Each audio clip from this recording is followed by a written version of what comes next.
अखण्डमण्डलाकारं व्याप्तं येन चराचरं तत्पदं दर्शितं येन तस्मै श्रीगुरुवे नमः।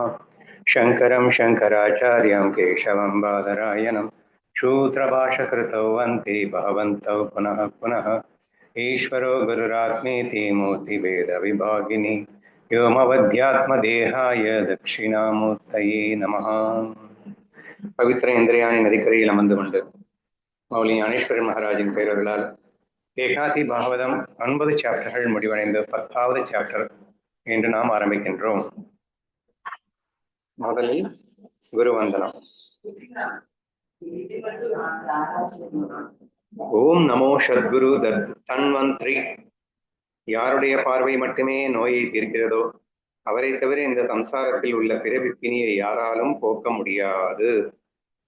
இப்போ ஆக்சுவலா இவர் குரு அப்படின்னு சொல்லும்போது அனைத்தையும் அனைவரையுமே குருவாக கொண்டு ஈஸ்வரன் அப்படிங்கிறது தான் குரு இல்லையா? அந்த ஈஸ்வரன் எல்லா தேவதைகள் வடிவிலும் இருக்கின்றான். அத்தனை தேவதைகள் வடிவிலும் குருவாகவே காண்பது, அல்லது எல்லா ஜீவராசிகளின் வடிவிலும் குருவாகவே காண்பது.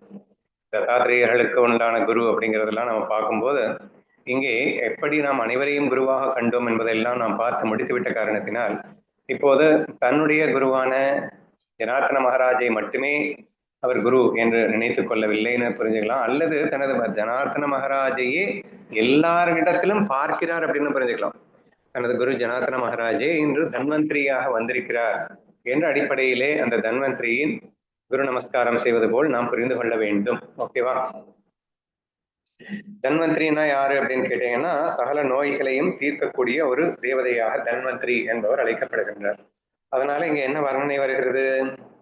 ஓம் நமோ சத்குரு தன்வந்திரி. யாருடைய பார்வை மட்டுமே நோயை தீர்க்கிறதோ, பார்வையை பார்த்தாலே நோய் தீர்ந்துரும் அப்படிங்கிற அளவுக்கு சக்தி வாய்ந்த தேவதையாக, நோய் தீர்க்கும் தேவதையாக இந்த தன்வந்திரி என்பவர் அழைக்கப்படுகின்றார். ஸோ அவரை தவிர இந்த சம்சாரத்தில் உள்ள பிறவி பிணியை பவரோகம் யாராலும் தீர்க்க முடியாது. இங்க உடல் ரோகம் அப்படிங்கிறதுக்கு நம்ம சொல்லலாம். அதே வேளையில பிறவி பிணி அப்படிங்கிறது என்னது? அஜ்ஞானம் அப்படின்னு அழைக்கப்படுகின்ற அந்த பவரோகம் அப்படின்னா அஞ்ஞான ரோகத்தையும் யாராலும் போக்க முடியாது. அந்த பிறவி பிணியின் அகந்தையால் மனிதர்கள் முந்தைய முத்தபங்களால் அத்தியாத்மிக, அதிபௌதீக, அதிதைவீக திரிவித தாபங்கள் என்று அழைக்கப்படுகின்றது. இதை தவிர்க்கிறார்கள். நான் என்னுடையது என்ற எண்ணத்தால் வீண் வார்த்தைகளை பேசுகிறார்கள். அதாவது அந்த பிறவி பிணியின் அகந்தையால் மனிதர்கள் என்ன பண்றாங்கன்னா, ஆத்தியாத்மீக, அதிபௌதீக, அதிதைவீக என்ற முவ்விதமான துன்பங்களால் தவிக்கிறார்கள் அப்படின்னு புரிஞ்சுக்கணும். இந்த மூணுமே ஞானேஸ்வரியில கூட அத்தியாத்மீகம், அதிபௌதீகம், அதிதைவீகம் என்று விரிவாக ஐ திங்க் 8வது அத்தியாயத்துல நினைக்கிறேன் சொல்லப்பட்டிருக்கின்றது. ஸோ இந்த மாதிரி தெய்வத்தால் அப்படின்னு வரும்போது தெய்வீகம் அப்படின்னா தெய்வம் துன்பம் கொடுக்குமான்னு கேட்கக்கூடாது. நமது கர்ம வினையின் அடிப்படையிலே நமக்கு தெய்வம் தான் இங்கே துன்பமாக வருகிறது. ஸோ கர்ம வினையின் அடிப்படையில் வருகின்ற துன்பம். பௌதீகம்னா பஞ்சபூதங்களால் வருகின்ற துன்பம். ஆத்தியாத்மீகம் அப்படின்னு சொன்னா ஜீவர்கள் மிருகங்களால் வருகின்ற துன்பம்னு நினைக்கிறேன். கரெக்டா ஞாபகம் இல்லை. ஸோ இந்த மாதிரி நமக்கு வெவ்வேறு டைரக்ஷன்ல இருந்து துன்பம் வருகிறது இல்லையா? அந்த துன்பங்களை முத்தபங்களால், அதாவது ஆக்சுவலா திரிவித தாபா அப்படின்னு சொல்லுவாங்க. தாபங்கள் சொல்லணும், தபங்கள்னு சொல்லு. இப்போ இங்க தப்பா போட்டுருக்கு. தாபம் அப்படின்னா நோய்கள், கஷ்டங்கள், துன்பங்கள் அப்படின்னு வச்சுக்கணும். இப்படி மக்கள் தவிக்கிறார்கள். குறிப்பா நான் என்னுடையது என்ற எண்ணத்தால் வீண் வார்த்தைகளை பேசுகிறார்கள். ஸோ இப்படி எப்படி மனிதன் கஷ்டப்படுகிறான் அப்படிங்கிறது தான் இந்த ஸ்லோவில ரொம்ப எலாபரேட்டா எக்ஸ்பிளைன் பண்ணியிருக்காரு. ஸோ மனிதர்கள் இந்த மாதிரி முவ்வித பிணிகளால் கஷ்டப்படுகிறார்கள். அது தவிர நான் என்னது அப்படிங்கிற எண்ணங்களால் தவிக்கிறார்கள். அது தவிர அகந்தையால் மனிதர்கள் இந்த மாதிரி தவிக்கிறார். அகந்தை ரூட் அப்படின்றத புரிஞ்சுக்கணும். இந்த மூவித தாபங்களுக்கும் ரூட் அகந்தை தான், நான் என்னுடையதுன்ற எண்ணம் தான். ஸோ இதனால மனிதர்கள் தவிக்கிறார்கள் அப்படின்னு சொல்லிட்டு இதை எப்படி குரு நிவர்த்தி பண்றாருன்னு மேபி அடுத்து சொல்றாருன்னு பார்க்கலாம். துவைத்தம், இரட்டைத்தன்மை என்னும் நோயில் விழுந்ததால் அவர்களின் நாவில் சுவை போய்விட்டது, வாயில் கசப்புத்தன்மை வந்துவிட்டதால் எப்போதும் கசப்பான சொற்களை பேசுகிறார்கள். துவைத்தம் அப்படின்னாலே ஒரு பெரிய நோயின்னு வச்சுக்கணும், சரியா? ஒன்ன ஸ்வீல மிஸ் பண்ணிட்டீங்கனாலே அடுத்த செகண்ட் உங்களுக்கு வந்து விருப்புங்கிற பெரிய வியாதி வந்து உள்ள நுழைஞ்சிடும். அதுக்கப்புறம் மனுஷன் நிம்மதியா வாழணும் அப்படிங்கிறது சாத்தியமே இல்லை. அதனால துவைத்தம் அப்படிங்கிறது நோய் அப்படின்னு அழகா இங்கே சித்தரிக்கப்பட்டுள்ளது. துவைத்தம்னாலே நோய் அப்படின்னா இரட்டைகள், நான் வேறு அது வேறு இது வேறு அப்படின்னு நீ சொல்லிட்டாலே நீ நோய்வாய்ப்பட்டவன் அர்த்தம், நீ நோயாளின்னு அர்த்தம் அப்படிங்கிற ரேஞ்சுக்கு அவர் சொல்லியிருக்கிறார். ஸோ அப்போ அந்த நோயில் விழுந்து விட்டவர்களால் மனுஷன் எப்படி கஷ்டப்படுறான்னு தானே வர்ணிச்சிட்டு இருக்காரு. எந்த நோயில? துவைத்தம் எனும் நோயால் விழுந்தவர்களால் நாவில் சுவை போய்விட்டது. நாவில் சுவை போட்டுவிட்டதுன்னா என்ன புரிஞ்சுக்கணும்னா, நமக்கு வந்து எல்லா சுவைகளையும் அனுபவிக்கிறது நாக்கு. நாவல சுவை போயிருச்சுன்னா நீ என்ன டேஸ்ட் வந்தாலும் உனக்கு துவைக்க. அந்த மாதிரி துவைத்தம்ன நோய் வந்துருச்சுன்னா இறைவன் 1000 சுகங்களை உனக்கு குடிச்சா கூட அது சுகமா தெரியாதுன்னு அர்த்தம். ஏன்னா நாக்குல வந்து வியாதி வந்துருச்சுன்னா எப்படி வந்து சுவை தெரியாதோ அந்த மாதிரி துவைத்தம் என்ற நோய் வந்ததுனால இந்த மனிதனுக்கு எத்தனை சுகங்கள் வந்த போதும் அந்த சுகம் அவனுக்கு சுகமாக தெரியாது என்று அவர் சொல்லியிருக்கிறார். நெக்ஸ்ட், வாயில் கசப்புத்தன்மை வந்து விட்டதால் கசப்பான சொற்களை பேசுகிறார்கள் அப்படின்னா, ரெண்டுமே நாக்குல தான், வாயில தான் இருக்கு நாக்கும். ஆனா அந்த வாய் ரெண்டு விதத்துல யூஸ் ஆகுது, ஒண்ணு பேசுறதுக்கு, இன்னொன்னு சுவைப்பதற்கு அப்படின்னு. இவன் சுவைக்கிறதும் கஷ்டமா சுவைக்கிறான்னா அப்புறம் வந்து வெளியே வர்றது மட்டும் என்ன வரப்போகுது? What you are having input, that is alone you are going to give it an output இல்லையா? உள்ள போறது கசப்பா போறதுன்னா அப்புறம் வெளியே வர்றது மட்டும் எப்படி வரும்? அந்த வாயின் நாக்கு என்பது உள்ளே போகின்ற ஒரு சுவையை அனுபவிக்கின்றது. ஆனால் வெளியே பேசுவது என்பது அவன் மற்றவர்களுக்கு தருகின்ற ஒரு சுவையாக இருக்கின்றது. அவன் வாய் கசப்புத்தன்மையாக இருக்கிறதால், என்ன வைத்தமின நோயில இருந்துச்சுன்னு முதல்ல சொன்னாரு. இப்ப கசப்புத்தன்மை ஆயிடுச்சுன்றதுனால அவன் வெளியே வர்ற சொற்கள் கசப்பா இருக்கும்னா மற்றவர்களுக்கு துன்பத்தை கொடுப்பதாக இருக்கும், சுகத்தை கொடுப்பதாக இருக்காதுன்னு அர்த்தம். சரியா? இப்படி அவன் மனிதன் கசப்புத்தன்மை வந்து விட்டதால் கசப்பான சொற்களையே பேசுகிறார்கள் அப்படின்னு மனிதர்கள் எப்படியெல்லாம் துன்பப்படுகிறார்கள் இந்த துவைதம் எனும் நோயினாலேயும் அறியாமையினாலேயும் அப்படின்னு வர்ணனை வந்து கொண்டிருக்கிறது. நோய் உச்சமடைந்ததால் விவேகத்தை உதைத்து தள்ளி தைரியத்தை இழந்து ஆசைகள் என்னும் அடர்ந்த காட்டில் அலைந்து திரிகிறார்கள்.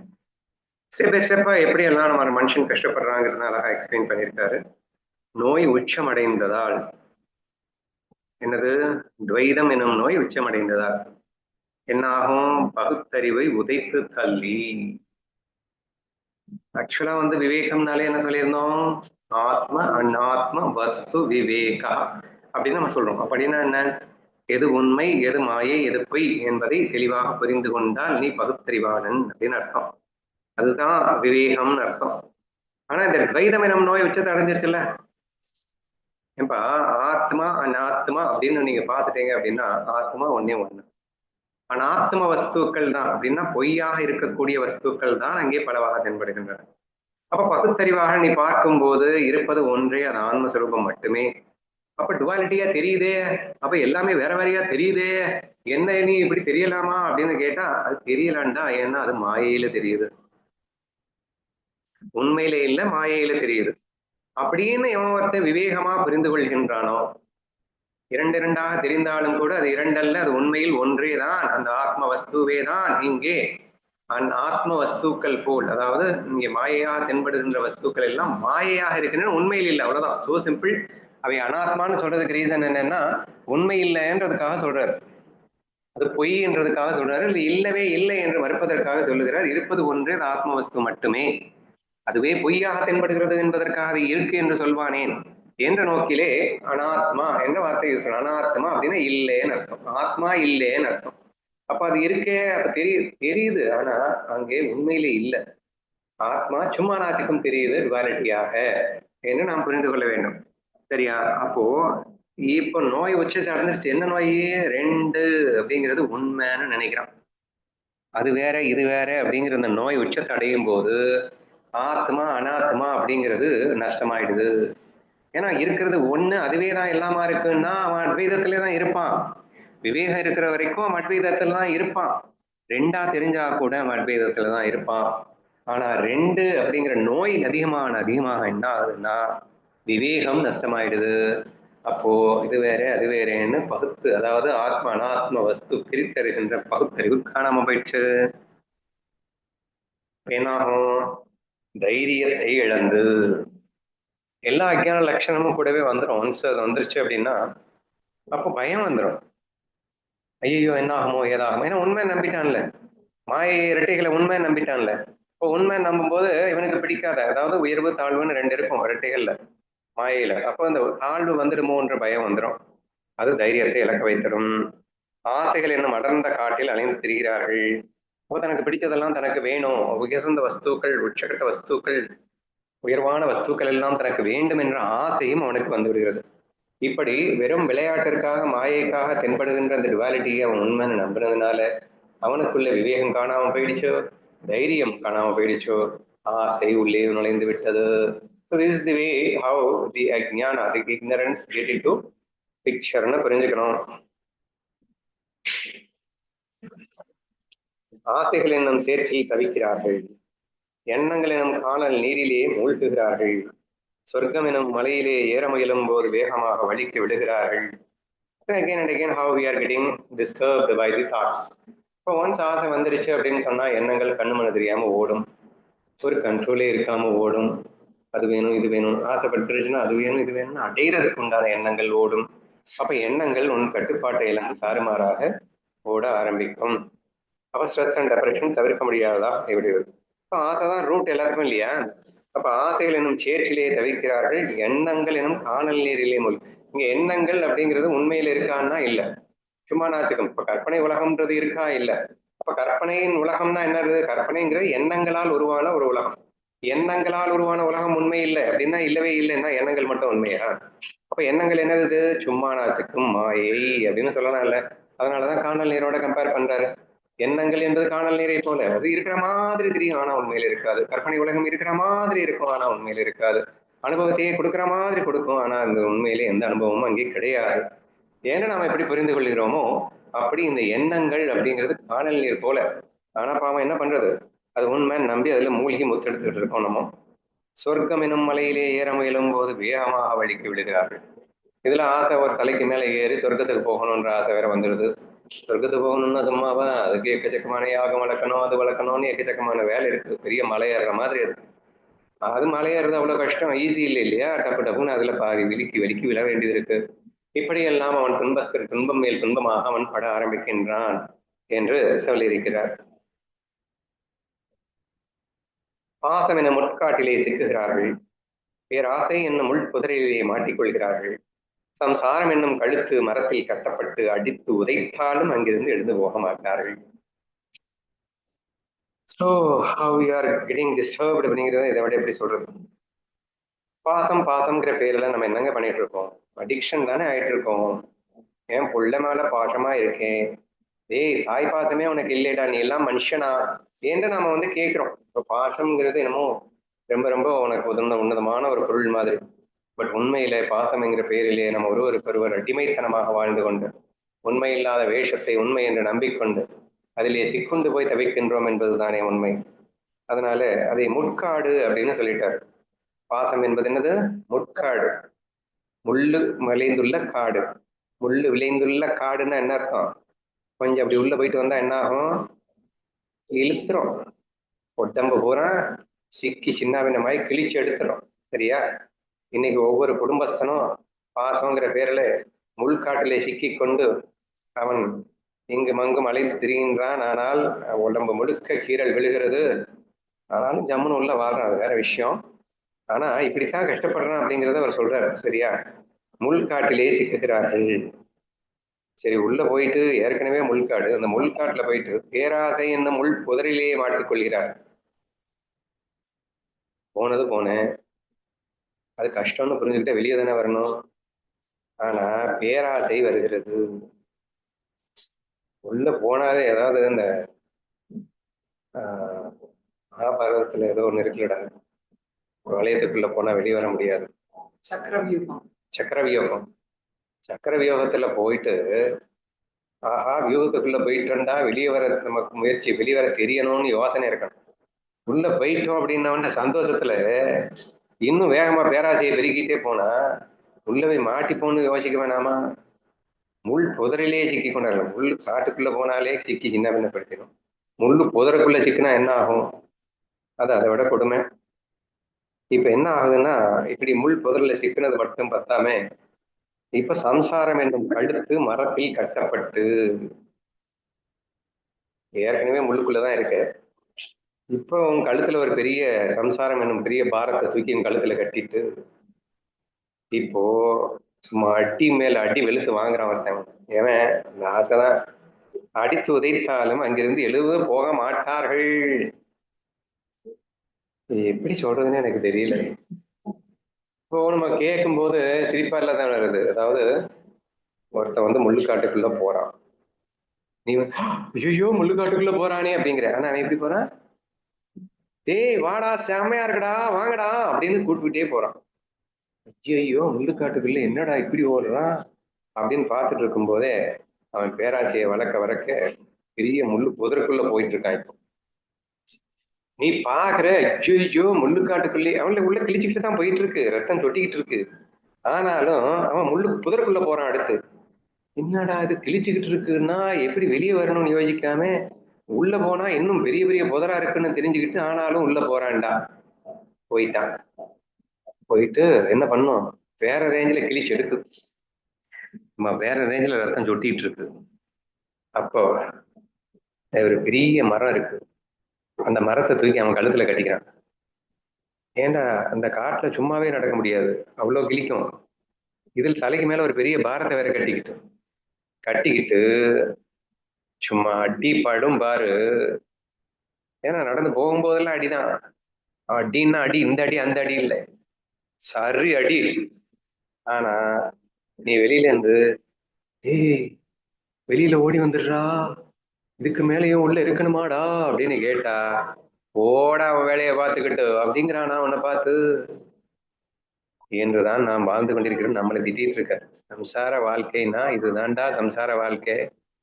வெளியில இருந்து ஞானிகளும் குருமார்களும் அட ஏன்டா நீங்க அதுல சிக்கிட்டு இருக்கீங்க அப்படி வாங்கடா அப்படின்னா போங்க சார் அப்படின்னு நம்ம சொல்லிட்டு இருக்கோமே தவிர நம்ம போற மாதிரி தெரியல என்ற ஒரு விஷயத்தை தான் இங்க வர்ணித்திருக்கிறார் அப்படின்னு புரிஞ்சுக்கணும். பிறவி பிணியின் மயக்கத்தால் சாப்பிடக்கூடாததை சாப்பிடுகிறார்கள், செய்யக்கூடாததை செய்கிறார்கள், சிற்றின்பத்தை நோக்கி ஓடிக்கொண்டே இருக்கிறார்கள். அதுல ஏதோ ஒரு சுகம் இருக்குன்னு துக்கத்தையே சுகம் என்று போர்வை போர்த்தி கொண்டு வருவதால் மனிதர்கள் ஏமாந்து போகிறார்கள் அப்படின்னு சொல்ற மாதிரி. அல்லது இந்த நாய் வந்து தன் வாலின் ரத்தத்தில் அறுத்துக்கிட்டு அந்த ரத்தத்தை சுவைச்சு சாப்பிடுமா. ஆனா அது சந்தோஷமா சாப்பிடுமா. துக்கம்தான், துக்கத்தை சந்தோஷம் நினைச்சா சந்தோஷமாயிடுமா என்ன. இப்படித்தான் மனுஷன் மயங்கி கிடைக்கின்றான். துக்கன் மேல் துக்கமாக குடித்துக் கொண்டு ஆனால் அதை சந்தோஷம் என்று பிதற்றிக் கொண்டு வாழ்ந்து கொண்டிருக்கின்றான். செய்யக்கூடாததை செய்கின்றான், இன்பமே இல்லாததை சிற்றின்பம் என்று நினைத்து ஓடுகின்றான். பிறவி பிணியின் மயக்கம் இப்படியெல்லாம் அவனை செய்கிறது அப்படின்னு ஒரு உச்சக்கட்ட கொடுமையோடு அவர் வர்ணிக்கிறார். அங்கு செல்வத்தை இழந்து விடுவோமோ என்ற பயத்தால் நடுங்குகிறார்கள், பயத்தினால் வேர்க்கிறார்கள், ரகசியமாக ஒளிந்து கொள்கிறார்கள்.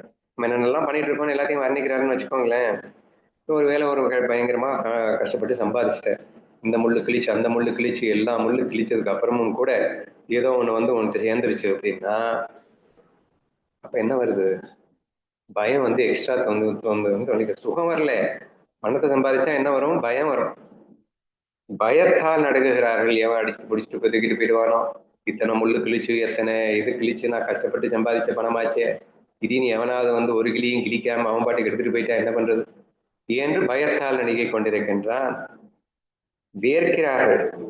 அதாவது வியர்க்கைன்னா டயர்ட் ஆயிடுறது, பயத்திலேயே டயர்ட் ஆயிடுறதுன்னு வச்சுக்கோங்களேன்.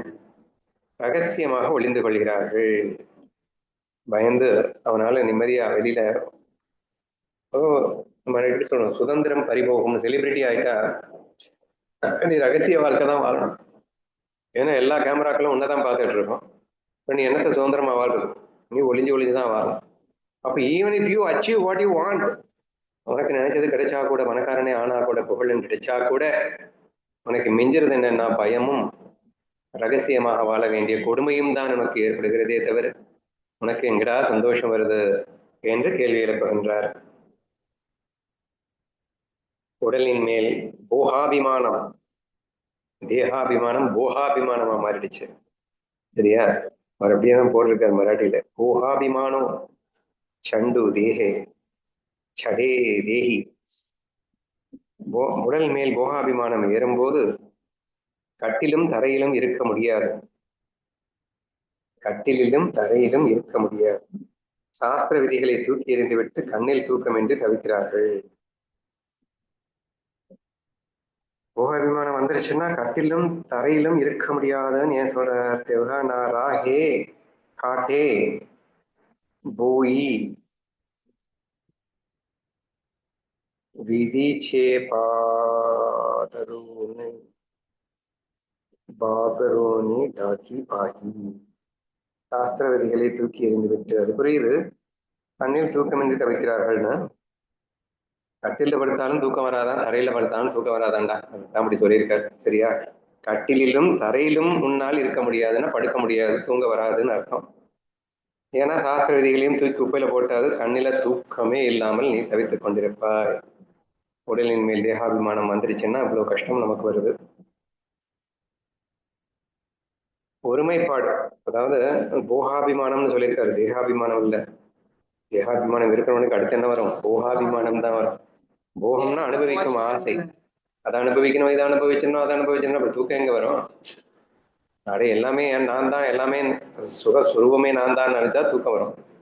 இங்கதான் நான் ஏங்கிட்டு தவிச்சிட்டு இருக்கேன், அதாட்டையணும் இதாட்டையணும் அப்படின்னா தூக்கம் வராது. ஒருமைப்பாடு, ஐக்கிய விருத்தி நிற்பதில்லை. ஒன்னஸ் ஃபீல் சுத்தமா இருக்காது. ஞான சக்தி டோட்டலி அவுட். அறியாமையில் விழுந்து கிடந்து விஷயம் புலனின்பம் என்னும் தண்ணீரை கேட்கிறார்கள். ஸோ ஆட்டோமேட்டிக்லி ஞானம்லாம் நஷ்டமாயிடுது. இப்போ டோட்டலாக அவன் யாருன்றதை அவன் மறந்துடுறான். நான் தான் எல்லாமா இருக்கேன், என்னுடைய கற்பனை தான் இந்த உலகமா இருக்கு, நான் தான் அனைத்து உயிரினங்களாகவும் ஜீவர்களாகவும் இருக்கேன், ஈஸ்வரனும் நானே, பிரம்மமும் நானே, ஜீவனும் நானே, எல்லாம் காணாம போயிடுச்சு. ஒன்னஸ் ஃபீல் இல்லானே, ஒன்னஸ் ஃபீல் இல்லைனாலே என்ன? ஞான சக்தி இல்லைன்னு அர்த்தம். அறியாமையில் விழுந்து கிடந்து விஷயம் என்னும் தண்ணீரை கேட்கிறார்கள். விப்புலனின்பத்திலேயே தான் கிடக்க வேண்டியது இருக்கு அப்படின்னு சொல்லியிருக்காரு. அந்த விஷய இன்பம் என்னும் தண்ணீரை கொஞ்சம் கொடுத்தால் எங்களுக்கு இன்னும் நிறைய தண்ணீர் தாருங்கள், தாகம் அடங்கவில்லை என்று தீவிரமாக சண்டை போடுகிறார். சரி பாவம், புலனின்பத்துக்காக ஏங்கி ஏங்கி கஷ்டப்படுறானே, அவனுக்கு கொஞ்சம் புலனின்பத்தை கொடுத்துடலாமா இருக்கும் அப்படின்னு கண்ணன் வந்து கொஞ்சம் புலனின்பத்தை கொடுத்தா இன்னும் நிறைய தண்ணீர் தாருங்கள், தாகம் அடங்கவில்லை என்று விஷய இன்பம் என்னும் தண்ணீரை கொடுத்தார். எங்களுக்கு தாகம் குடிக்கொண்டே போகிறது அப்படின்னு சொல்லுவாங்களாம். I always used to say that the indulgence increases your addictions அப்படின்னு சொல்லுவோம். இன்டெலிஜென்ஸ்னா நீங்க அனுபவிக்கிறது, நமக்கு ஆசைப்பட்டது கிடைச்சிருச்சு அப்படின்ன உடனே ஆசை குறையாதுப்பா, ஆசை கூட ஆரம்பிச்சிடும் அப்படிங்கிறது தான் உண்மை. ஸோ அதை இங்க சொல்லியிருக்கார். ஸோ தாகம் அடங்கவில்லை என்று தீவிரமாக சண்டையிடுகிறார்கள்.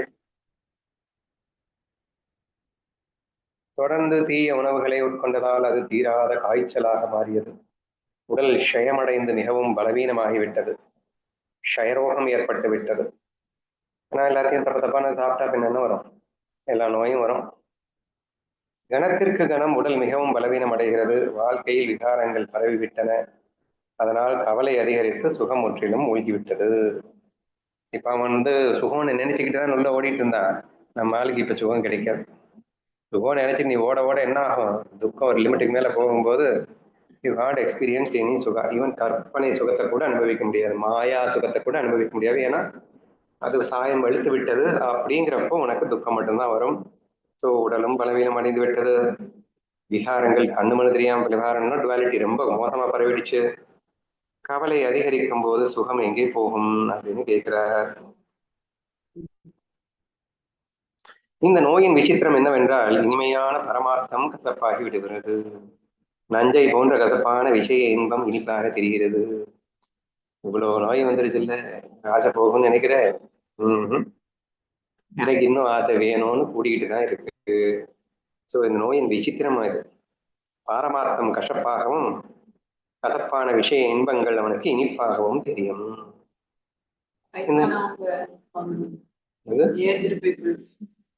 அவங்கதான் வந்து மந்த்ரா சாண்டிங் ஏதாவது பண்ணா சும்மா இரு அப்படின்னு சொல்லி திட்டிட்டு, ஆனா நியூஸ் அரசியல் இது அந்த மாதிரி கேட்டுட்டே இருப்பாங்க.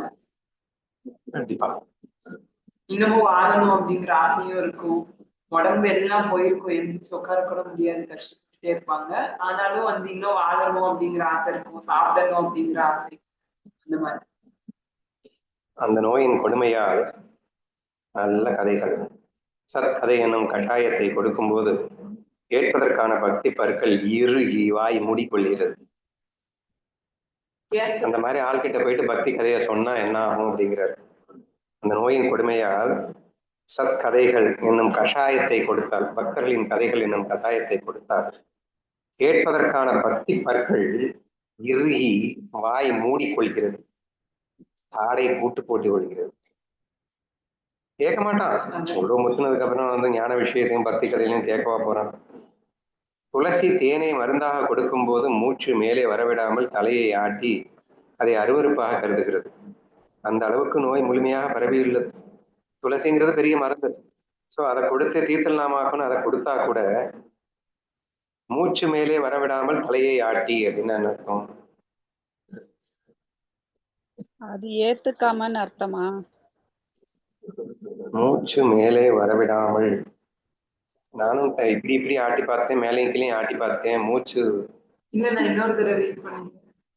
மூச்சு மேலே வரவிடாமல் தலையை ஆட்டி துளசி வாயில ஊத்துனா மருந்தாக கொடுக்கும் போது, துளசி தேனை மருந்தாக கொடுக்கும் போது மூச்சு மேலே வரவிடாமல் தலையை ஆட்டி அதை அருவருப்பாக கருதுகிறது.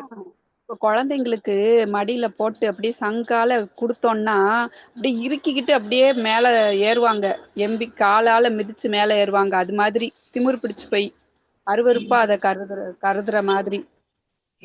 எனக்கு வேண்டான்னு சொல்லி அப்படியே இறுக்கிக்கிட்டோம்னா வாய் அதை வந்து உள்ள தொண்டைக்குள்ள போகாது அந்த மருந்து.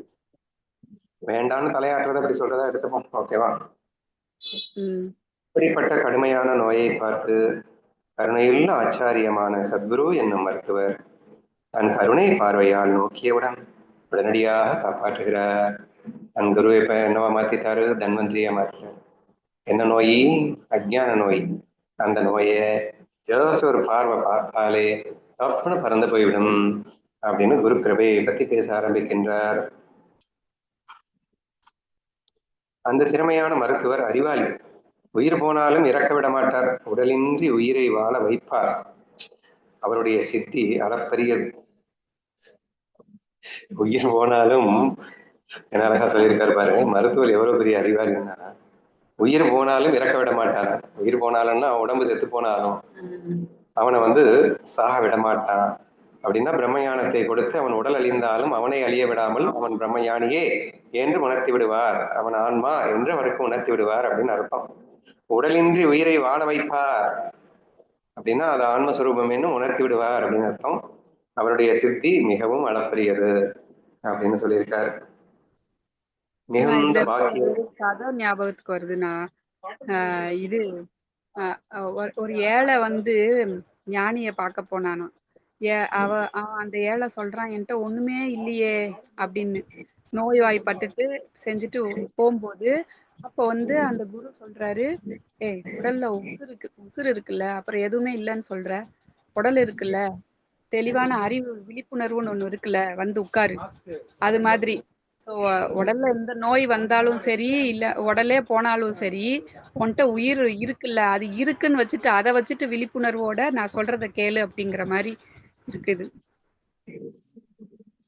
ஓகே ஓகே, எடுத்துக்கலாம்.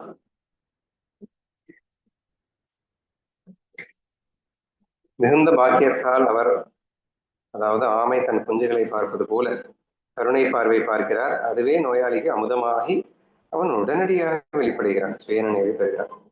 அப்படின்னா ஆமை எப்படி குஞ்சுகளை போஷிக்கிறது, அந்த மாதிரி வெறும் பார்வை தான். ஜஸ்ட் குருவின் கடைக்கண் பார்வை பார்த்து விட்டால் போதும், அக்கணமே அவன் எல்லா வியாதியிலிருந்தும் விடுபட்டு அவன் நோய் தீர்ந்து சுயநினைவுக்கு வருகிறான் அப்படின்னு சொல்லியிருக்காரு. இவ்வாறு வெளிப்படைந்த நோயாளி நித்தியம் மற்றும் அனித்தியம் என்பதை பகுத்து அறிந்து அதை எச்சரிக்கையுடன் கடைபிடிக்கிறான். முதல்ல வந்து விவேகம் தான் காணாம போயிட்டு இவ்வளவு நாசமா போனான், சரியா? இவருடைய கடைக்கண் பார்வை பார்த்த உடனே அந்த நாசமா போன அந்த விவேகம் புக்குன்னு மேல வந்துருது. ஒன்ஸ் விவேகம் வந்துருச்சுன்னா ஆட்டோமேட்டிக்கா வந்து இவன் கரையேறிடுவான். அப்படிங்கிறதுனால கடைக்கண் பார்வையால் அவனுக்கு என்ன கொடுக்கிறார்? விவேகத்தை கொடுக்கிறார். பிரம்மம் சத்தியம் ஜெகத் வித்யா என்ற மிகப்பெரிய ரகசியத்தை கொடுக்கிறார். எது நித்தியம் எது அனித்தியம் என்று புரிந்து கொள்ளடா, நீ எதற்கும் மோகம் கொள்ள வேண்டிய அவசியம் இல்லை, அனைத்துமாக இருப்பதுவே நீதான், அது சும்மா நாச்சுக்கும் இருக்கின்றது என்ற விஷயங்கள் எல்லாம் அவனுக்கு சொல்லி காட்டி அவன் நோயிலிருந்து உனக்கு விடுவிக்கிறார். சரியா? முக்கியமா விவேகத்தை கொடுக்கிறாருன்னு வச்சுக்கோங்க. பகுத்தறிந்து அதை எச்சரிக்கையுடன் கடைபிடிக்கிறான். நான் இங்க ஆமை குஞ்சுகளை இந்த மேல ஆமை தன் குஞ்சுகளை மிகுந்த பாக்கியத்தா. அதாவது இங்க ஆமை ஆமை குஞ்சுகள் எங்கேயோ இருக்குமா. ஆனா இது இந்த அம்மா அம்மா இங்க இருந்து அது அதனுடைய நினைப்பாலேயே அது வளரும் அப்படிங்கிற மாதிரி. எங்க குரு இருந்தாலும் சரி, அவருடைய பார்வை இந்த சீடன் மேல வச்சிருக்கும் போது அவன் விழிப்பிலே தான் இருப்பான். சுயநினைவோட தான் இருப்பான். பக்கத்துல இருக்கணும்னு கூட இல்ல, தூரமா இருந்தாலும் அந்த கருணை கிடைச்சிட்டு இருக்கும் அப்படிங்கிற மாதிரி அண்டர்ஸ்டாண்ட் பண்ணிக்கிறேன். ஆமை எப்படி கொஞ்சம் கோச்சிக்கணும்னு தெரியுமா? எனக்கு ஞானதேவர் சொல்லி கேள்விப்பட்டிருக்கேன். ஆமை தன் குஞ்சுகளை பார்வையாலேயே போசிப்பது போல அப்படின்னு ஞானதேவர் சொல்லி கேள்விப்பட்டிருக்கேன். நிஜமா எப்படி போசிக்கும் எனக்கு தெரியாது. அதுதான் உண்மை. தன்னுடைய எங்கேயோ இருக்கும். இது இங்க தண்ணியில இருந்துகிட்டே வெளியில விட்டுட்டு வந்திருக்கும். தண்ணிக்குள்ள இருக்கும். ஆனா அதனுடைய நினைப்பிலேயே அது வளர்க்குமா. அப்படிதான் நான் கேள்விப்பட்டிருக்கேன். நினைப்பிலன்னு சொல்லாம பார்வையில சொல்லியிருக்காரு. பார்வைன்னா அது பார்வைப்படும் தூரத்துல எல்லாம் இருக்கணும். கருணை பார்வை தானே இங்க சொல்லியிருக்காரு. அப்போ பார்க்கிறாருன்னு கருணை பார்வை தான் இங்க சொல்லியிருக்காரு. பார்க்கறதுன்னா நேரா பார்க்கறது இல்ல, எங்கேயோ இருந்து அது நினைப்புலால அது நினைப்புங்கிறதே பார்வை தானே, கருணை பார்வை தானே. சரி, நான் ChatGPT கேட்டு சொல்றேன். ஆமை எப்படி முதல்ல குஞ்சுகளை போஷிக்குதுன்னு பார்த்துட்டு. மாடுக்கு தானே இப்படி சொல்லுவாங்க, காட்டுக்கு போனா கூட கரெக்டா பால் கொடுக்குற நேரத்துக்கு ஓடி வந்துரும் அப்படின்னு. அது நான் பார்த்து அது பார்வையாலே போஷிக்குதுன்னா இது பால் எல்லாம் கொடுக்காதுன்னு அர்த்தம். எனக்கு தெரிஞ்சது பார்த்தாலே போதும், அது வயிறு நிறைஞ்சு போயிடும் போல குஞ்சுக்கு. அப்படி எனக்கு தோணுது. நான் பார்த்துட்டு சொல்றேன் அப்படிங்கிறேன். ஏன்னா இங்க அவர் அம்மா திரும்ப திரும்ப அதுதானே சொல்லிட்டு இருக்காரு. கடைக்கன் கார்வையிலேயே அவனுக்கு விவேகம் வந்துருச்சு, எல்லாம் வந்துருச்சு. பேச மாட்டாரு. இதுதான் பிரம்மம், சத்தியம், ஜெகத் மித்தியான்னு ஒண்ணுமே பேசல. ஜஸ்ட் பாக்குறாரு, அவ்வளவுதான். பார்த்த உடனே நமக்கு ஞானம் வந்து போல. நிவர்த்திக்கு வந்த மாதிரி சொல்றீங்க. ஆமா ஆமா.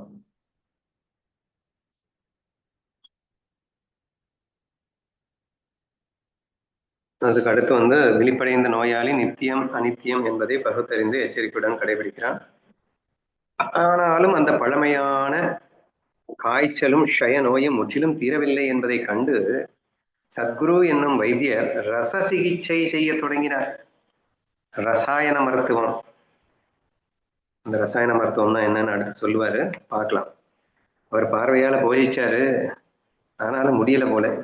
வேலைக்கு ஆகல. கண்ணாலேயே பார்த்து திருத்திடலான்னு பார்த்தா ஒன்றும் முடியலையே அப்படின்னு அடுத்த ட்ரீட்மெண்ட் ஆரம்பிச்சிட்டாராம். அது என்னன்னு அடுத்து பார்க்கலாம். அக்ஷரம் அழியாத பிரம்மம் என்னும் ரஷத்தை அவர் மாத்திரை கொடுத்தவுடன் க்ஷய நோயின் இருப்பிடத்தையே அழித்து உடல் மாற்றி அவனை அழியாத நிலைக்கு கொண்டு வந்தார். அக்ஷர பிரம்மம்னா என்னது? அக்ஷரபுருஷன், அக்ஷரபுருஷன், உத்தம புத்திரன் அப்படின்னு நம்ம கேள்விப்பட்டிருக்கோம். இதுல அக்ஷரம்ன்றது அழியாத பிரம்மம் அப்படின்றது. அவ்யக்த பிரம்மம்னு வச்சுக்கோயேன். அக்ஷர பிரம்மம் அப்படின்னாலே ஓம்காரத்தை தான் சொல்லுவாங்க. அந்த சீடு பிந்து அப்படின்னா பிரம்மம். குறிப்பா அவ்யக்தம் பேஸ், அவ்யக்த பிரம்மத்தை குறிக்கிறது. ஸோ இவனுக்கு இந்த பிரம்ம உச்சக்கட்ட நாலேஜ், ஹையர் நாலேஜே கொடுக்குறாரு. இந்த அர்ஜுனனுக்கே எடுத்த உடனே ஹையர் நாலேஜ் தான் கொடுப்பாரு. அவனை சாக விடாம தடுக்கணும். அதுக்கப்புறம் வேற வியாதியை கொடுத்துக்கலாம், வேற மருந்து கொடுக்கலாம் அப்படின்னு சொல்லிட்டு. ஸோ முதல்ல கண் கொண்டு பார்க்கிறார். அதுக்கப்புறம் இவர் பெரிய நாலேஜை தூக்கி குப்பையில போட்டார். பெரிய டேப்லெட் உள்ள போடு. இந்த நம்ம சுதா ஹார்ட் டிரான்ஸ்பிளான்டேஷனுக்காக உள்ள போறான். கொடுக்குறானுங்க ஒரு டேப்லெட் 5000 10,000 அப்படின்னு சொல்லிட்டு பயங்கரமா மாத்திரையும் மருந்தையும் கொடுக்குறாங்க. அது நீ பெருவா கொஞ்சம் அந்த மாத்திரையினுடைய சைடு எஃபெக்ட் படிச்சு பார்த்தேன்னு வச்சுக்கோ, நீ மயங்கி கீழே விழுந்துருவ. ஐயோ இவ்வளோ சைடு எஃபெக்ட் உள்ள இந்த மருந்தை சாப்பிடணுமா அப்படின்னு உனக்கு தோணும். டாக்டர் கவலையே படலை. ஏங்க முதல்ல நாங்க உயிரை காப்பாத்தணுங்க, பின்னாடி வேற சைடு எஃபெக்ட் எல்லாம் அப்புறமா வேற மருந்தை கொடுத்து நாங்க காப்பாத்துவான். இப்ப நாங்க உசுரை காப்பாத்தணும்ல என்று சொல்லி அவன் பாட்டுக்கு அடிச்சு துவம்சம் பண்ணிடுறான். பாம்பு கடிக்கு ஒரு மருந்து நீங்க சொன்னீங்க, ஞாபகம் இருக்க? ஒருத்தர பாம்பு கடிச்சிருச்சுன்னா அதுக்கு ஒரு மருந்து. அந்த மருந்து சாப்பிட்டா தொண்டையில இருந்து வெளியே போற ஆனர்ஸ் வரைக்கும் கம்ப்ளீட்டா வெந்துரும். ம்ஹும். உடல் இது வயிறு ஈசோஃபேகஸ் எல்லாமே வெந்துரும். ஆனா பாம்பு கடியில இருந்து அதை உசுரோட அவன் பொழைச்சிருவான் அந்த மருந்து குடிச்சா. ம்ஹும். இப்போ அந்த மருந்து வந்து அவன் குடிச்சுதான் ஆகணும், ஏன்னா முதல்ல உசுரை காப்பாத்தணும். அதுக்கப்புறம் இந்த வெந்தது வந்து ஒரு 5-6 மாசம் ஆகும் இந்த வெந்தது சரியாறதுக்கு. 6 மாசம் உணவு அதுக்கேற்ற மாதிரி மருந்து குடிச்சு சரி பண்ணிக்கலாம். ஆனா இப்ப பாம்பு கடிக்கு இது வெந்துரும் அப்படின்னு பார்த்தோன்னா இவன் செத்துருவான். அப்படிங்கும் போது அந்த மெடிசன் வந்து கொடுத்துதான் ஆகணும் அப்படின்னு. சோ அதனால இவர் வந்து அக்ஷர பிரம்மம் என்னும் ரஷத்தை அரை மாத்திரை கொடுத்தவுடன் ஷயநோயின் இருப்பிடத்தையே அழித்து உடலை மாற்றி அவனை அழியாத நிலைக்கு கொண்டு வந்தார். என்ன புரிஞ்சுக்கணும்னா இந்த பிரம்ம ஞானம் அதனுடைய மகிமையை புரிஞ்சுக்கணும் இந்த இடத்துல நீங்க.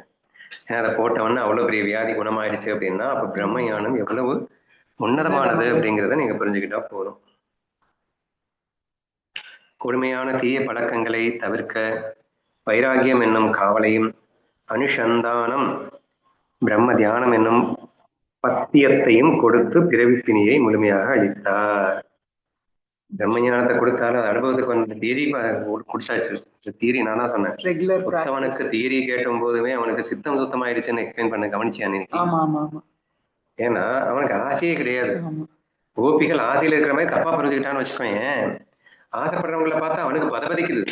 ஐயோ ஆசைப்படாதீங்கடா, ஆசைப்பட்டா செத்துடுவீங்கடா, வேண்டா, இது மாயடா மாயடா, மாயில போயிட்டு ஆசைப்படுறீங்க. இப்ப தெளிவாதான் இருக்கா நம்ம ஆளு, சரியா? அவங்க கிருஷ்ணர் மேலதான் ஆசை வச்சிருக்காருங்க. இத்தனைக்கும் கிருஷ்ணர் மேல ஆசை வச்சாலே வேணாம், ஆசை வைக்காதே, ஏன்னா அது மாய, கிருஷ்ணனே மாயதானே, அதனால வேணாண்டா அப்படின்னு சொல்லிட்டு பயங்கரமா வந்து தெளிவாதான் இருக்கான். அவனுக்கு ஆசையெல்லாம் இல்லை, சித்தம் சுத்தமா தான் இருக்கு. ஆனா வேதிரிக் மெத்தட்ல போய் உட்காந்து அவன் பையன்.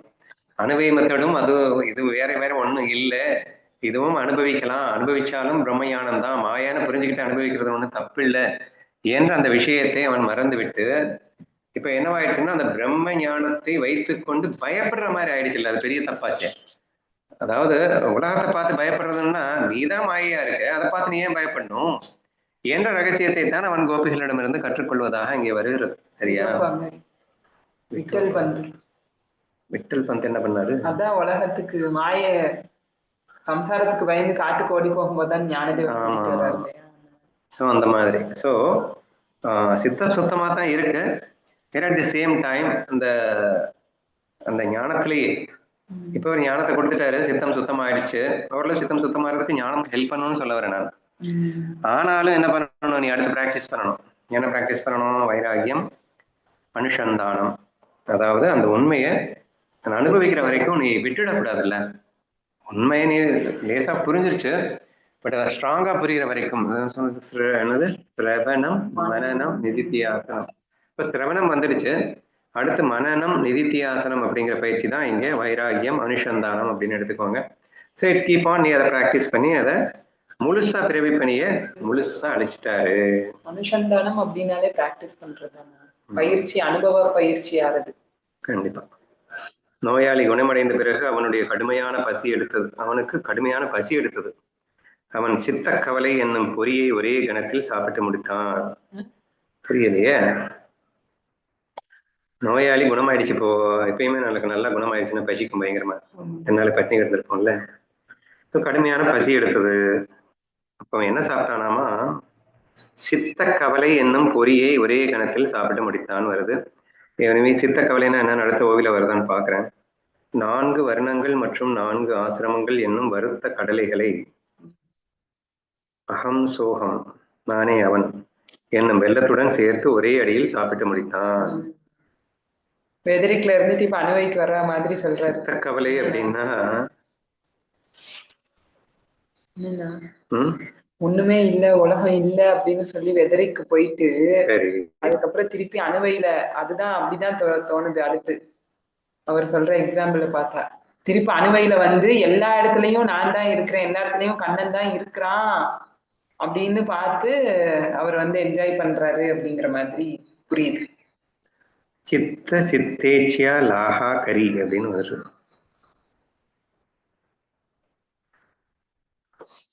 இருக்கலாம், நீ சொன்னதும் இருக்கலாம். என்ன பண்ணிடுறாருன்னா 4 வருணங்கள் மற்றும் 4 ஆசிரமங்கள். வருணங்கள் என்னென்ன? பிராமணன், சத்திரியன், வைஷ்யன், சூத்ரன். இது 4 வர்ணங்கள். ஆசிரமங்கள் என்னென்ன? பிரம்மச்சரியம், வானப்பிரஸ்தம், கிருஹஸ்தாசிரம், சந்நியாசம். கொஞ்சம் மாத்தி சொல்லிட்டேன். மாத்தி சொல்லிட்டேன். பிரம்மச்சரியம், அதுக்கப்புறம் கிருஹஸ்தாசிரம், வானப்பிரஸ்தம், சந்நியாசம் என்னும் வருத்த கடலைகளே அப்படின்னா, இதுக்கப்புறம் அவங்க வந்து ஞானி வருத்த கடலை திருப்பி ஒண்ணுக்கும் ஆகாது. அந்த மாதிரி ஞானி ஆனதுக்கு அப்புறமா இது எல்லாத்தையுமே அனுபவிக்கிறான், டே டு டே ஆக்டிவிட்டிஸ. வருத்த கடைகளை எப்படி அனுபவிக்கிறான் ரொம்ப முக்கியம். அகம் சோகம், நானும் அதுவும் ஒன்றே என்னும் வெள்ளத்துடன் சேர்த்து ஒரே அடியில் சாப்பிட்டு முடித்தான். கிட்டத்தட்ட நீ சொன்ன மாதிரி அனுபவி மெத்தடுக்கு வந்துட்டான். நம்ம உத்தவர் கோபிகளை பார்த்துட்டு ராதாகிருஷ்ணன் பாடிட்டு போன மாதிரி பாடிட்டு போக ஆரம்பிச்சிட்டான் அப்படின்னு புரிஞ்சுக்கணும். ஓகேவா? பலனை எதிர்பார்க்கும் ஆசைகள் என்னும் கஷகஷா விதைகள் நிறைந்த காய்களையும் மெல்லாமல் அப்படியே விழுங்கிவிட்டான். பலனை எதிர்பார்க்கும் ஆசைகள் என்னும் கசகசா விதைகள் நிறைந்த காய்களை மெல்லாமல் விழுங்கிவிட்டான் அப்படின்னு அர்த்தம். பலனில் ஆசை இல்லாதவா? பலனை எதிர்பார்க்கும் ஆசைகளை வந்து கசகசா விதைன்னு சொல்லியிருக்காரு. அப்போ நம்ம வந்து ஏதாவது சாப்பிட்டோம்னா அதை சுவைச்சு சாப்பிட்றதுக்காக நல்லா மென்னு சுவைச்சு சாப்பிடுவோம். அப்போ அந்த பலன்ல ஆசைப்பட்டு சாப்பிட்றோம் அப்படின்னு அர்த்தம். இந்த கசகசா விதைகளை வந்து அப்படியே முழுங்கிடுவானா, அதுல மென்னு சாப்பிடாம மெல்லாமல் அப்படியே விழுங்கி விட்டான் அப்படின்னா அவன் வந்து பலன்ல ஆசை இல்லாம வேலை செய்யறான் அப்படிங்கறத இன்டைரக்டா சொல்ற மாதிரி நம்ம எடுத்துக்கலாம். பேசிக்கலி கசகசா வந்து டேஸ்டே இருக்காதுண்ணா. வெறும் பால் மாதிரி. நம்ம கசகசா அரைச்சு சாப்பிடுறோம்ல, எப்படி இருக்கும்? ஒண்ணுமே இருக்காது, வெறும் பால் மாதிரி தான் இருக்கும். அப்படியா? ஸ்வீட்டு, துவர்ப்பு, கசப்பு அந்த மாதிரி ஒண்ணுமே இருக்காது. அத கூட அவன் சுவைச்சு சாப்பிடல, அதையும் விழுங்கிட்டான் அப்படின்னு சொல்றாரு. சோ ஆசையே சுத்தமா இல்லைன்னு அர்த்தம். ஆனாலும் அவன் காரியங்களை செய்கின்றான். வெல்லம் மற்றும் சர்க்கரையால் செய்யப்பட்ட கர்மா அகர்மா என்னும் லட்டுக்களை இனிப்பு கசப்பு என்று பார்க்காமல் தன் விருப்பம் போல் உண்டான். அதாண்டா கர்மா அகர்மா, செய்ய வேண்டியது செய்யக்கூடாது அப்படின்ற லிஸ்டே கிடையாது. ஒன்ஸ் நீ பிரம்மஞானி ஆயிட்டு அப்படின்னா உச்சகட்ட ஞானமா போயிட்டு இருக்கு.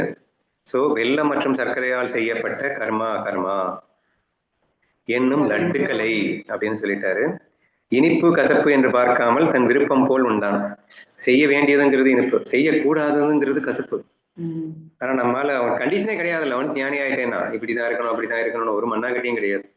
அதனால விருப்பம் போல் அவன் இருப்பான் அப்படின்னு சொல்லிட்டு கொஞ்சம் நம்ம எக்ஸ்ட்ராவக்கிற கீதையில 2-3 நாளைக்கு முன்னாடி நம்ம பார்த்தோம் ரொம்ப டீட்டெயிலா. அதை அவனை மாதிரி சுதந்திரவாதி அவனுமே இருக்க மாட்டான். அவன் பாட்டு நடந்து போவான், கிடைக்கிற இடத்துல படுத்து உருள்வான், என்ன வேணா பண்ணுவான் அப்படிங்கிற மாதிரி ரொம்ப ரேஞ்சருக்கு எக்ஸ்பிளைன் பண்ணியிருந்தார் இல்லையா? ஸோ அதை நீங்க லிங்க் பண்ணிக்கலாம் இந்த இடத்துல. ஸோ அதனால செய்யணும் செய்யக்கூடாது அப்படின்றதுலாம் ஒரு மண்ணாங்கட்டியும் கிடையாது. இனிப்பு கசப்பு ஒன்றும் இல்லை, சும்மா அடிச்சு துவம்சம் பண்ணு, அவன் பாடுக்கு அவன் இஷ்டத்துக்கு என்ன வேணா பண்ணுவான் அப்படிங்கிறது தான் இந்த ஸ்லோகத்துல சொல்லியிருக்கிறார். அண்ணா, அந்த வெல்லம் மற்றும் சர்க்கரையால், வெல்லம் மற்றும் கசப்புன்னு போடுறதுக்கு தான் வெல்லமும் இனிப்பு தான் சர்க்கரையும் இனிப்பு தான், ஏன் ரெண்டையும் இப்படி ஒரேதா போட்டாரு எனக்கு புரியல. கர்மா அக்கர்மா அப்படிங்கிறது ஒண்ணு கசப்பு இனிப்பு அப்படின்னு சொல்லலாம். அது மீனாவுக்கு. ஆனா அவனுக்கு வெல்லமும் சக்கரை மாதிரி தான் கர்மாவும் அகர்மாவும். இல்லைண்ணா, ஸ்வீட்டு அப்படின்னு வரும்போது லட்டு, மைசூர் பாக்கு, பால்கோவா அப்படின்னா எல்லாமே ஒண்ணு மாதிரி தானே இருக்கும். அதை பேஸ் பண்ணி ரெண்டுமே இல்ல. இவனை ஏன் பர்டிகுலரா சொல்லியிருக்காரு, கூலே சாக்கராச்சே படிப்பாடு அப்படின்னு சொல்லிட்டாரு. தெளிவா தான் சொல்லியிருக்காரு. அவர் சொல்றதுடைய நோக்கம் என்னன்னா, வெல்லமும் சர்க்கரையும் கர்மா அகர்மா நமக்கு இல்லை, அவனுக்கு. உனக்கு வந்து கர்மா செய்ய வேண்டியதுங்கிறது வெல்லம் மாதிரி, செய்யக்கூடாததுங்கிறது கசப்பு மாதிரின்னு வச்சுக்கலாம். ஆனா அவனுக்கு இந்த ரெண்டுமே ஒண்ணுதான் அப்படிங்கிறத சொல்லிட்டு நமக்கு இப்படித்தான் இருக்குங்கிறத அங்க சொல்றாரு. லட்டுக்களை இனிப்பு கசப்பு என்று பார்க்காமல், நம்ம கண்ணோட்டத்துல இனிப்பு கசப்பு தானே. மீனாக்கு படிக்கும்போது அந்த சந்தேகம் வருதுன்றத கரெக்டா புரிஞ்சுக்கிட்டு போடுறாரு அடுத்த வரியில. இனிப்பு கசப்பு உன் கண்ணுக்கு, அவன் கண்ணுக்கு லட்டு சக்கரை, உன் கண்ணுக்கு இனிப்பு கசப்பு, ஆனா அவனுக்கு அது ஒண்ணுமே இல்லை. பார்க்காமல் விருப்பம் போல் உண்டான், அவனுக்கு தான் எதுவுமே இல்லை இல்லை என்று நாம் எடுத்துக்கொள்ளலாம். ஓகேவா? சரி. அகம் பிரம்மாஸ்மி என்னும் சுவையான பலகாரங்களை கண்டவுடன் அவற்றையும் சாப்பிட்டு விட்டு மாயை துரத்த தொடங்கினான். திஸ் வே ஆஃப் பிராக்டிஸ் வந்து அப்படி பண்றான் அப்படின்னு சொல்லியிருக்காரு. அகம் பிரம்மாஸ்மிங்கிறது நானே பிரம்மம் என்று சதா சர்வ காலமும் விடாமல் சிந்தித்துக் கொண்டிருக்கின்ற ஒரு தியானம். ஸோ அதை வந்து ரெகுலராக ப்ராக்டிஸ் பண்ணிட்டு இருக்கான்.